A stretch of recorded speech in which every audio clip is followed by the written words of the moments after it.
Hello दोस्तों, मैं महेश कुमार आज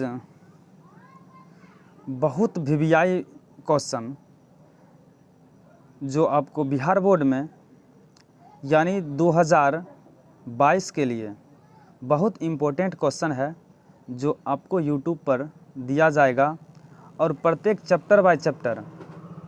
तो सबसे पहला क्वेश्चन है, प्रकाश का परावर्तन क्या है। आपको दिखाई देता होगा स्क्रीन पर।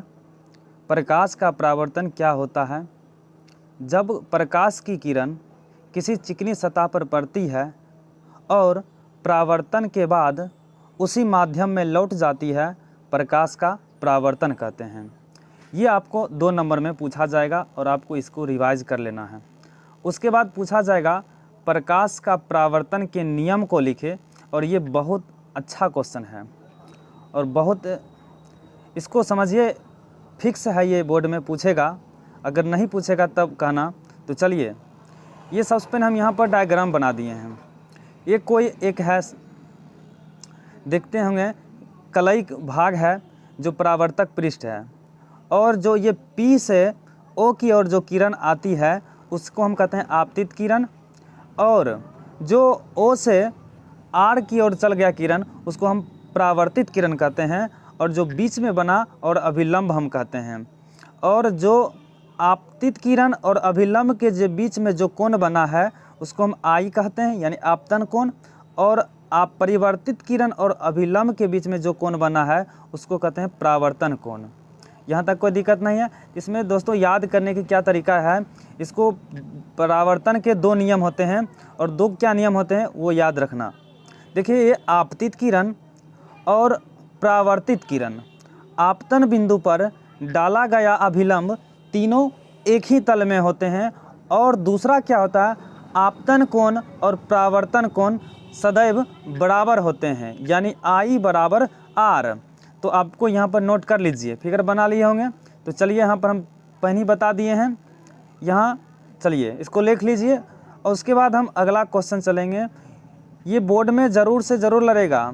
आप लोग, मेरा ये वीडियो अगर अच्छा लगता है तो आप लाइक और सब्सक्राइब कीजिए। चलिए, अगला क्वेश्चन है, सब ये नहीं, जो जितना भी क्वेश्चन बताया जा रहा है ये सब 2 नंबर है, 2 नंबर में पूछेगा।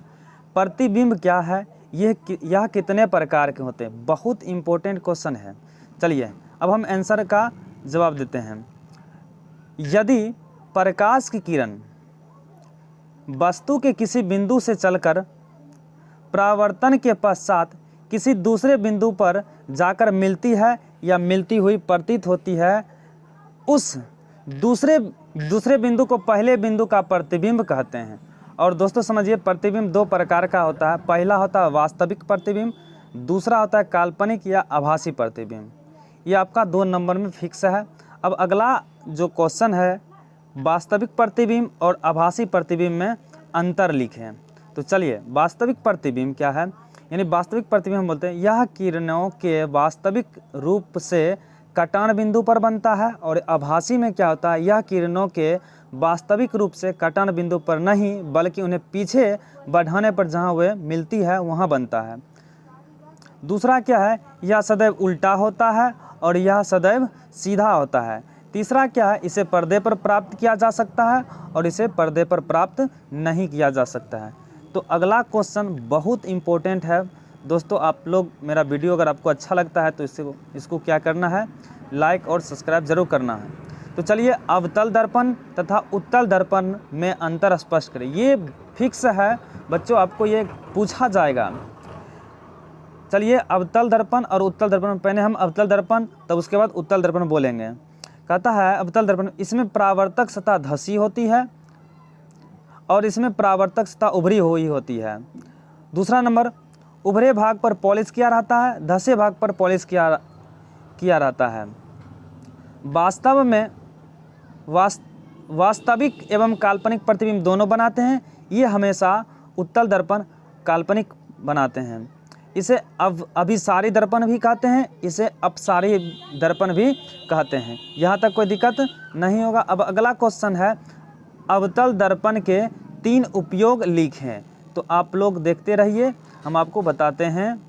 अवतल दर्पण के तो चलिए अगला है अवतल दर्पण के 3 उपयोग। पहला है हजामती दर्पण के रूप में, दूसरा है सर्च लाइट तथा मोटर कार के हेडलाइट में परावर्तक के रूप में, तीसरा है डॉक्टर द्वारा रोगियों के नाक, कान, गले तथा दांतों की जांच करने के लिए। चलिए अगला क्वेश्चन है उत्तल दर्पण का उपयोग साइड मिरर के रूप में क्यों किया जाता है।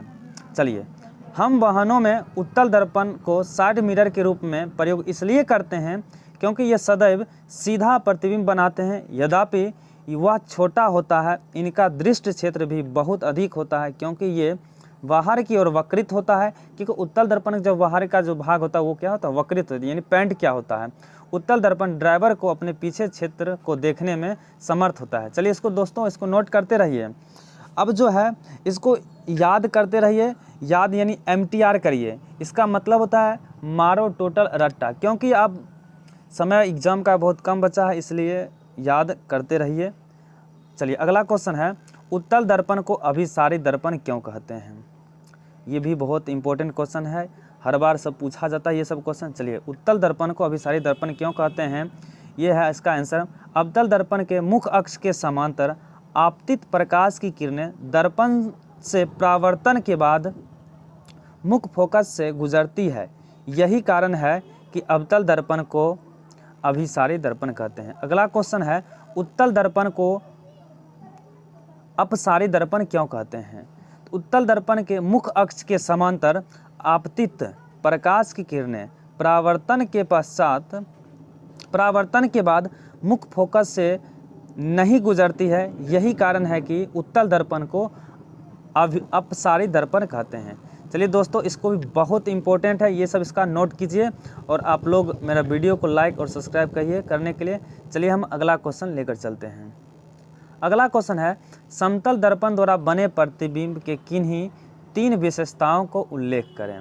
तो चलिए आंसर हम बोलते हैं। समतल दर्पण द्वारा बने प्रतिबिंब 3 विशेषताएं निम्न है। पहला है प्रतिबिंब दर्पण के पीछे बनता है, दूसरा है प्रतिबिंब का आकार वस्तु के आकार के बराबर होता है, अगला है दोस्तों प्रतिबिंब वस्तु की अपेक्षा सीधा बनता है। ये बहुत इंपॉर्टेंट था दोस्तों, इसको याद कर लीजिएगा और नहीं पूछेगा तब आप मेरा वीडियो को देखते रहिए, अगर नहीं पूछेगा तब आप कहिएगा। चलिए अगला क्वेश्चन है समतल दर्पण में आवर्धन यानी M+1 का क्या अर्थ है। एक समतल दर्पण द्वारा उत्पन्न आवर्धन +1 होने का अर्थ है कि समतल दर्पण के द्वारा जिस वस्तु का प्रतिबिंब बन रहा है उस वस्तु का साइज दर्पण द्वारा बनाए गए प्रतिबिंब के साइज के बराबर है। और इसका मतलब हुआ कि धनात्मक चिन्ह यह बताता है कि प्रतिबिंब सीधा तथा क्या बनेगा, आभासी बनेगा।